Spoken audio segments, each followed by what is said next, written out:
এটাই শেষ পর্ব, কথাগুলো মনোযোগ দিয়ে শুনুন। যেটা করে কি যে একদম কচু টচু একটু গাটা গোটা দিয়া তেলাপিয়া মাছ টাছ দিয়ে খাওয়ানোর চেষ্টা করে, এই ক্ষেত্রে গরুর মাংস কেন মহব্বতে?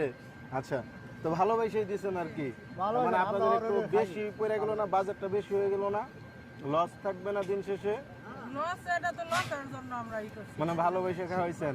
অরিজিনাল কৃষক। আমারও তো চিনেন না, তাহলে আমারে কেন খাইতে দিলেন? মহব্বতেই। ক্ষুধা লাগছে এটুক শুই না, খাওয়া দাওয়া শেষ করে আপনি একটু থাইকেন এইখানে, নাকি চলে যাবেন? একটু থাইকেন, আপনার সাথে কথা আছে, আগে খাবার খাই নেই।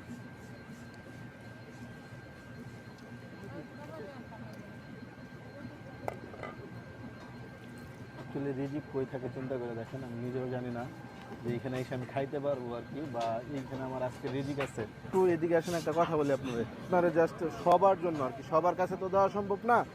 কালকেও কি ওনারা আপনার এখানে কাজ করবে? আগামীকালকে কাজ করবে?